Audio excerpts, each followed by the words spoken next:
Hey guys, it's Hunter. Welcome back to another episode of Askgufish. Got a juicy one this week, so get comfortable. Do me a favor, and if you're enjoying the video at any time, make sure to hit the like button. That actually really helps out. And now let's jump straight into your questions. Check out the Assault model from Kramer. It's a Les Paul style body with a Floyd Rose and 25.5 inch scale. You know, I actually have one. Not like one of the current ones, one of the older ones with the stop tail and tunematic. Algin sent me one to check out a while ago, like at least a year. I didn't make a video on it because it's not in production and they were gonna relaunch the lineup, so I didn't see a point. And then when I asked repeatedly for a return label, it just never came. So I guess it's mine now. I don't know. But yeah, it's pretty nice. And it's kind of gone under the radar, but just like Gibson or Epiphone, Kramer's undergoing a sort of rebirth as well. Like, I didn't know the new models were even shipping until I saw the Jersey Star hanging up on the wall at my local Sam Ash. But yeah, the new Kramer website is up, the new Kramer lineup is here, finally, and that includes new Assaults. Let's talk about it. Just like the Gibson and Epiphone lineups, the Kramer relaunch has been split into the original and modern collections. I'll start with the modern collection because, well, that's where the single cuts are. So the Assault Plus. Not gonna lie, I'm usually 100% on board with anything single cut, but I don't really know how to feel about this one. In typical Kramer fashion, it comes in two bright finishes. The more subtle, if that word can be used at all to describe this guitar, Bengal Burst, and the more eye-catching Trans Purple Burst. You know what, I'm usually more into the subdued colors, but that purple with the black bound maple fingerboard has me feeling some kind of way. The reverse headstock, though, I don't know. I keep going back and forth on it. Sometimes I hate it, sometimes I don't dislike it as much. To be fair, it's the same thing with my Solar single cut. Sometimes the reverse headstock on a single cut doesn't look that wrong. Now, Kramer is part of the Gibson family of brands, but it's not quite a Les Paul body. It's actually more Eclipse-like. Slightly thinner with a tummy cut and recessed control knobs. It has a 14-inch radiused ebony fingerboard with 24 medium jumbo frets, 25.5 inch scale length. Okay, so it's listed as medium jumbo, but that can't be right. On the Assault that I have and on the Jersey Star, they're definitely at least jumbo, if not extra jumbo. No way they're the same size as the ones that come on Epiphones. Either way, because of the radius and scale length, it doesn't really feel like playing a Les Paul. It's more like the LTD NW44 or something like that. Although, the Assaults do have the satin finished necks, so that's a plus. Get it?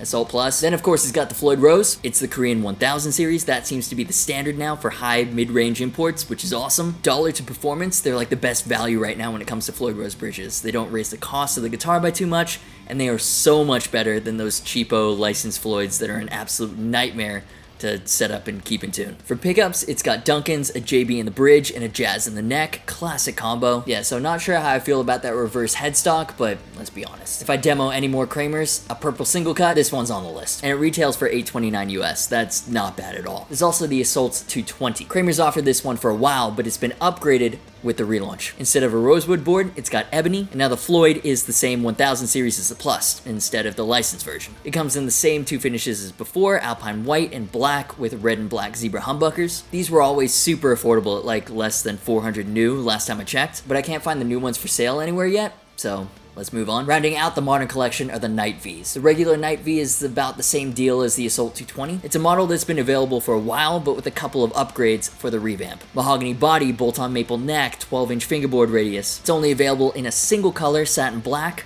but now instead of a licensed trem and a rosewood board, it's also got the Floyd 1000 and an ebony board. The pickups are listed as Alnico 5 humbuckers. Not sure what they're based off of, but it's looking like a solid mod platform. I'm also now realizing that the Hatfield Vulture isn't as unique a take on the V-shape as I originally thought it was. My bad.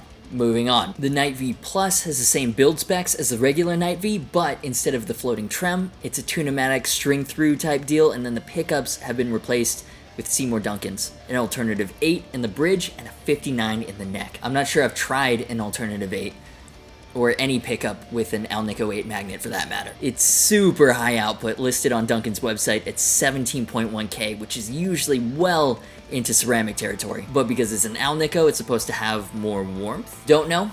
Either way, it's a really interesting choice, and I'm digging the white bobbins as well. Not sure I dig the finish overall, though. It kind of reminds me of a car design I put together in a Need for Speed Underground game once. It's got all the decals, all it needs is the red underglow. There's also a bass in the modern collection, but realistically on this channel, who cares? Let's get into the original collection. What I'd consider the flagship of the entire new lineup is the Jersey Star reissue. At least it's the most expensive one. I'm not going to talk about it too much since it's one that I've got a whole dedicated video on, link in the cards. But it's a reissue of one of Kramer's most well-known designs from the late 80s. 3 Duncans, top-mounted 1000 series Floyd, stars everywhere. I mean, it is kind of the epitome of the Kramer spirit, or at least my perception of Kramer epitomized, seeing as I wasn't around for Kramer's heyday. Another one of the classic reissues is the Night Swan, which was originally designed for Vivian Campbell of Dio and then later Def Leppard. Top-mounted Floyd 1000 and dual Seymour Duncan JBs, one in the bridge and one in the middle position. I googled it briefly, but I couldn't figure out why Campbell decided on a middle humbucker instead of the neck. But I did find out that the original design started off as a Buddy Blaze custom guitar,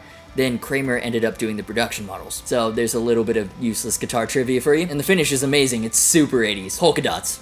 Fuck yeah. Then there's the SM1, which is like your classic HSS super shredder. Mahogany body, slim mahogany neck, 14-inch radius ebony fingerboard, neck through construction for maximum upper fret access. Floyd Rose 1000, JB in the bridge, 2 Duncan cool rails. Comes in 3 finishes, candy blue, orange crush, and maximum steel, which all appear to be metallic. It's got the dinosaur tooth inlays too. Cool. Then you've got the 84, which is like your single humbucker, no frills shred machine. Alder body, bolt-on maple neck, maple fingerboard with the 12-inch radius. Banana headstock, Floyd Rose 1000, single Duncan JB. You know what? I'm just gonna stop telling you that the Floyd is a 1000 series. Just assume that every Kramer with a floating trem has a Floyd Rose 1000.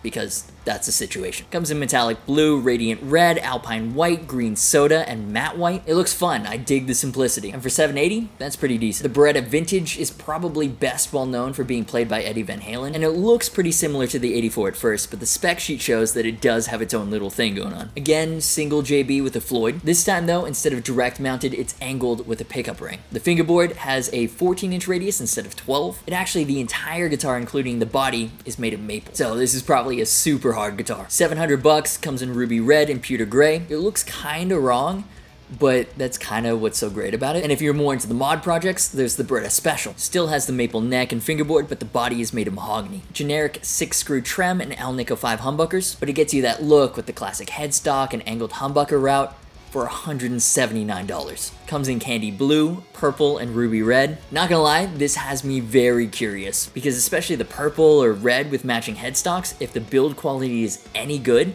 it's not your standard Strat or Les Paul configuration, so that would be a really interesting platform to make your own. Back to the super over-the-top 80s looking guitars though, we've got the Pacer Vintage. All maple construction, body, neck, fingerboard, top-mounted Floyd, individually splittable JB Jazz pickup combo. It's even got a treble bleed circuit, which is always good. Comes in pure white, and the incredible orange Tiger Burst. I'm pretty sure this has been a constant in Kramer's offerings, but up until now they weren't using the 1000 series Floyd, so that's why this year's version is better than last year's. And the last of the original collection is the Strat. I mean, the Focus VT 211S. But yeah, it's basically their take on the S-style guitar. HSS pickup configuration, mahogany body, maple neck with a 12-inch radius maple fingerboard. So yeah, slightly more modern rock focus than your regular Fender Strat. Mahogany body instead of alder, slightly flatter fingerboard, chrome knobs. Comes in ruby red, pewter gray, candy blue, which is amazing, and purple. The great thing about these super bright colors goes for $129 new. I'm skeptical,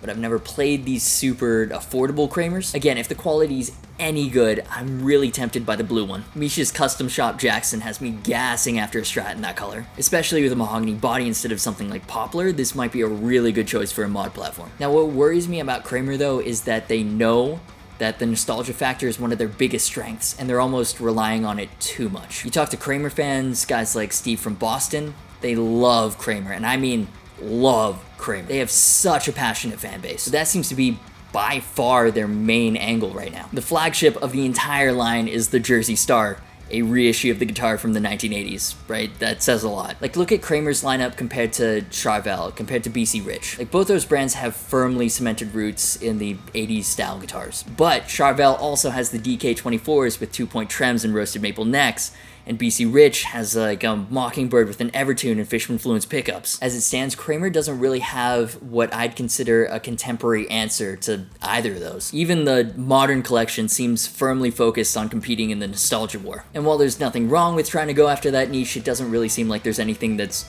very forward thinking. I mean, BC Rich is actually a great comparison because they also recognize the value of honoring the existing fan base whilst at the same time looking to the future. They've got the Legacy series, like their original collection, and then the Extreme series, their modern collection. Now, just at a glance, you look at the BC Rich Extreme series versus Kramer's modern collection, which one looks more progressive? Now, I'm not saying I'd like to see Kramer just copy everyone else, like throw hip shot and burled maple tops and everything. I'm just saying with the relaunch, it would have been nice to see some more forward thinking intent. Maybe like a Beretta Vintage with a roasted maple neck and stainless steel frets, or a blacked out 84 with a Fisher-influenced modern. Because as it is, the lineup has the nostalgia factor on lockdown, but there's nothing in there that really brings Kramer into the conversation when someone's considering modern metal guitars. And being forward thinking, from what I understand, that used to be Kramer's thing. So those are my thoughts, but I'd love to know what you think. Existing Kramer fans, are you excited for the comeback? And if you're not already a Kramer fan, are you now more interested in the brand? And of course, demos. What do you want to see on the channel? Poll in the top right. Before we get into the last question, massive shout out to Castavoid and the rest of the amazing patrons for making this content possible. I'm trying to bring on a video editor now, so I'll have more time, be better rested, and up the quality of the content, and that's all because of the support I get here on the videos and on Patreon, so really, thank you. If you like what I do, you can join the Patreon community as well through the link below and get bonus extras. And now, into the next question. A silly question, if you got to go back in time, would you still let your younger self buy a Squier Bullet?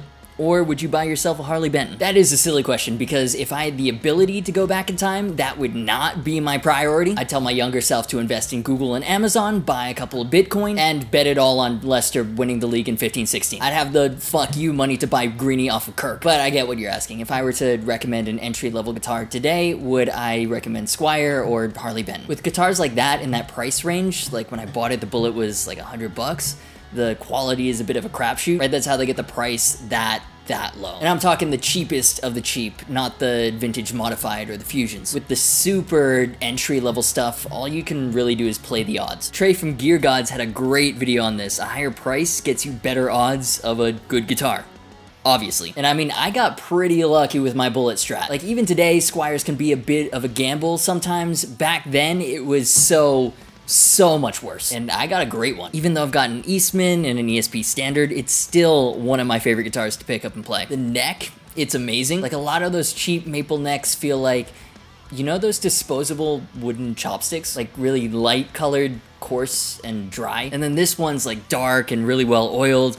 I don't know what they did to it, but I haven't found any other Squier like it. I mean, right now it doesn't have a bridge pickup. There was a custom Buddha in there that I like so much, we ripped it out and used it as a base for the bridge of my signature guitar. But I digress, that has nothing to do with your question. Knowing what I know now, I would go for a Harley Benton purely because the Thomann QC team in Germany does have a look at every single instrument, no matter the price range, right before it goes out. Big box retailers, a lot of the ones on the wall aren't properly set up, and the boxes remain sealed if they're shipped directly to the customer from the warehouse. That's how I ended up with the Ibanez, where the route for the Floyd on the top and the body didn't match up. Sweetwater does have their 55-point inspection, which is awesome, but only for guitars valued $299 and above. So if you're buying a $150 Squier, you don't really know what state it'll be in when it gets to you, especially if it's been sitting out for a while. Maybe something minor like the strings are rusty or the neck is bowed, or something major like fret sprout. You don't really know. And that's why in general, I don't recommend the super low-end guitars. I made a mistake earlier. I said entry level when referring to price, but I don't think the absolute cheapest guitars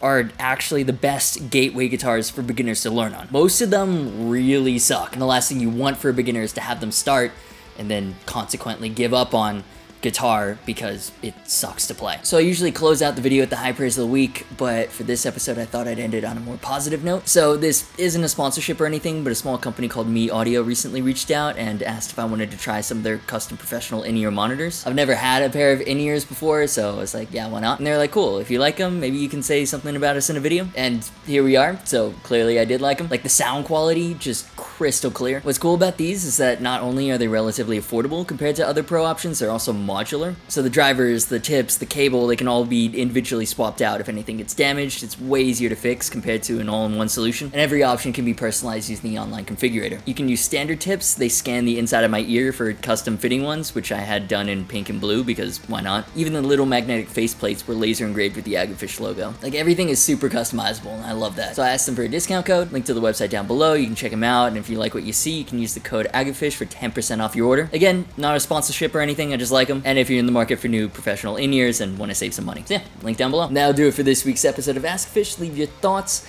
and your questions down below. Subscribe and hit the notification bell if you haven't already. That way you don't miss any new uploads. Links to social media, merch, and the Discord server, which actually works way better than YouTube notifications, are in the description. As always, thanks so much for watching. You've been awesome, and I'll see you for the next video.